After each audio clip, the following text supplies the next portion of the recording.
আমার বাচ্চা নয় পাগল হয়ে যেতাম। আপনার কি মনে হয়? আর রক্ত বিক্রি করে দিবেন আপনি? কি কি বলেন আপনি?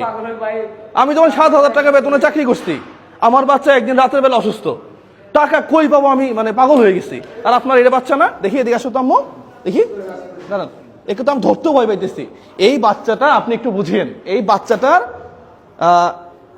এর যে খাবার খায়, খাবার খাওয়ার পরে যে জিনিসটা হজম করে, সেটা তো আপনার আমাদের পিছনের যে পথ আছে সেটা দিয়ে বের হওয়ার কথা, কিন্তু সেটা না হয়ে এই খাবারটা এখানে এসে জমা হয়, মানে যেটাকে আমরা পায়খানা বলি না। আচ্ছা একটু দেখেন তো, দেখছেন মানে এখানে এখানে এখানে এটা আসলে আমি তো ভিডিও দেখাইতে পারবো না।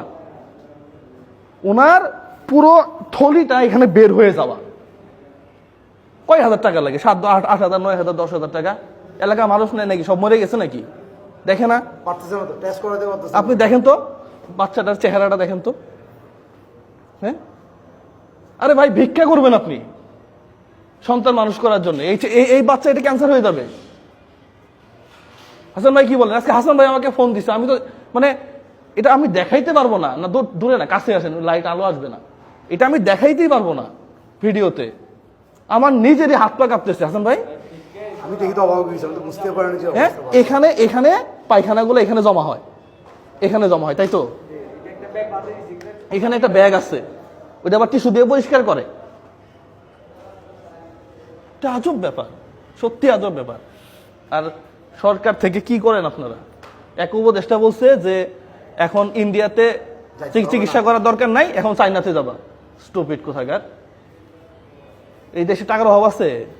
হচ্ছে তো এই নালে মেডিকেল কয়দিন আপনি আজকে? এর চিকিৎসার নিরাপত্তা সরকার থেকে দেওয়া উচিত। 9 দিন, ওটা দেখা মাত্র তো ওরা ডেট দেওয়া উচিত। এখানে 9 দিন, 9 দিন ধরে পড়ে আছে। চট্টগ্রাম মেডিকেলে 9 দিন ধরে পড়ে আছে। কেন কেন পড়ে থাকবে? এরা বলতেছে আমাকে সিরিয়াল আসতে হবে। সিরিয়াল কিসের আবার? বাচ্চার জন্য এটা তো ভয়ঙ্কর অবস্থা। এটা ভয়ঙ্কর অবস্থা। এটা আপনি বোঝেন, এখানে খাবারগুলো এখানে বের হয়ে যাচ্ছে হজম হওয়ার পরে, একটা পলিথিন দিয়ে রাখছে, সেখানে গিয়ে জমা হয়। পরিষ্কার করে এগুলো, কাপড়গুলো চেঞ্জ করে দাও, কাপড়টা চেঞ্জ করে দিতে দিন বলবো। একটু খরচ তো বেশি না? কোলে নেন তো, একে কোলে নেন, একটু সাবধানে নেন। আমি তো ভয় পাইতেছি ভাই। সাবধানে নিয়ে। হ্যাঁ, ওখানে আমি টেস্টে হিসাব করে দেখলাম যে টেস্টে লাগবে মোটামুটি 2200 টাকার মতো। হাসান ভাই কোথায় ওই টেস্টে? হ্যাঁ, টেস্টের ফাইল ছিল তো দেখি না, আমি দেখছি তো এখানে টেস্ট সবই আছে, ভর্তি আছে চট্টগ্রাম মেডিকেলে। টেস্টের জন্য 2200 টাকা লাগবে। এখানে দেখে আর লাভ নেই, এটা তো অপারেশনের দিন হ্যাঁ কিছু খরচ মধ্যে অপারেশনের দিন আরো খরচ আছে। হ্যাঁ আচ্ছা, আপনি বাঁচাতে পারবেন এরকম হলে? এই যে হাসান ভাই হ্যাঁ, কাছে আসেন। এই যে টুকটাক কাজ করে এই বাচ্চাটার এখানে 5,000 টাকা আছে। হ্যাঁ, এই 5,000 টাকা দিয়ে উনি ওই যে ওষুধ এবং টেস্ট যেগুলো আছে, হ্যাঁ এগুলা করে নিবে। হ্যাঁ, পাশাপাশি 1, 2, 3, 4, 5, হ্যাঁ এখানে আরো 5,000 টাকা আছে। এই 5,000 টাকা অপারেশনের সময় মনে হয় লাগবে, ডাক্তার বলছিল। হ্যাঁ, তাহলে 5,000। হয় বাচ্চাটার। হ্যাঁ, শুনেন, ওই যে খায়া ফেলায়েন না, খায়া না ফেলায় কালকে থেকে প্রয়োজনে সাইনবোর্ড একটা লাগেন, আমি সাইন করে দিব যে বেন মেসে 001 বলছে যে আপনার ভিক্ষা বৈধ। বাচ্চাটারে অন্তত মানুষ ইয়া করেন। আর টাকা যদি আরো লাগে হাসান ভাইরে বলবেন, প্রয়োজন হইলে টাকা আরো দিব। তারপরে বাচ্চাটা সুস্থ হয়ে এখান থেকে চলে যাক। ঠিক আছে? বাবার মতো বাবা হন। 10,000 টাকা কোনো ঘটনাই না ভাই। আপনি কি বুঝান আমাকে? আপনি সচেতন না।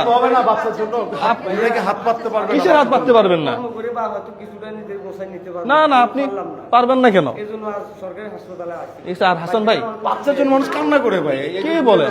বাচ্চার জন্য হাত পাতবেন না তো কার জন্য হাত পাতবেন? আপনি নিজের জন্য হাত পাতবেন? আরে বাবা, এখানে ভিতর থেকে বের হয়ে পায়খানা এখান দিয়ে পড়তেছে। কথা বলবে কেন? আমি দালাল মাথাইছি বা একটা কারো বাচ্চা নিয়ে আইছি, এগুলো করতে। আচ্ছা, তাহলে আপনার অপারেশনের ডেট কবে দিবে? এখন কালকে আমি রিপোর্ট কমপ্লিট করে হাসান ভাইকে জানাবেন। হ্যাঁ, ওই আপুর মাধ্যমে তো আপুকে জানাবেন, আপু ওনাকে জানাবে। আপনি অপারেশনটা করার পরে যেদিন যাবেন সেদিন আমাদেরকে ফোন দিবেন, আমরা এসে আপনাদেরকে বিদায় দিব। ঠিক আছে?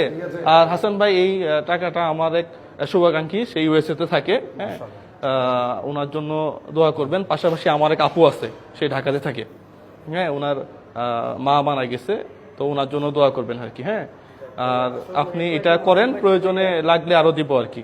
আপনি অপারেশন ডেট পড়লে আমাকে জানাবেন, হুম। অপারেশন পর জানাবেন, যারা কিছু লাগে সাপোর্ট পাবেন ভাই, দেখে Support পাবো, কিন্তু হ্যাঁ। বাচ্চা চিকিৎসা বন্ধ করবেন না, ভয়ানক অবস্থায় বাচ্চাটা ভাই বাঁচাতে আসলে পারবেন না। আমি টিকতে না পারি আপা এখানে ভর্তি করে আর না না আপনার সমস্যা আছে, বুঝতে পারছি ভাই, দেখে আপনার আরো সিরিয়াস হইতে হবে বাচ্চা নিয়ে, মানে বাচ্চার জন্য পাগল হয়ে যায়, বাচ্চা হয় না। কি কোন আমি আপনি 2টা বছর ঘুমাইতে পারি না, আর সত্যি বলতে আপনাকে কি বলবো, আমি প্রতি রাত বাচ্চার বয়স 2.5 বছর ভাই, বেশি না। 2.5 বছর এখানে মানে অপারেশন করার কথা ছিল আরো 6 মাস আগে মনে হয়, হ্যাঁ হ্যাঁ 2 মাস আগে লেট করে ফেলছে আরো। কেননা হের ওজন শক্তি কম, প্রত্যেক আধা ঘন্টা 1 ঘন্টা পর পায়খানার ব্যাগ হয়। তো ঠিক আছে, তাহলে আপনি এটা দিয়ে আপাতত কাজটা কমপ্লিট করেন, পরবর্তীতে দেখবো।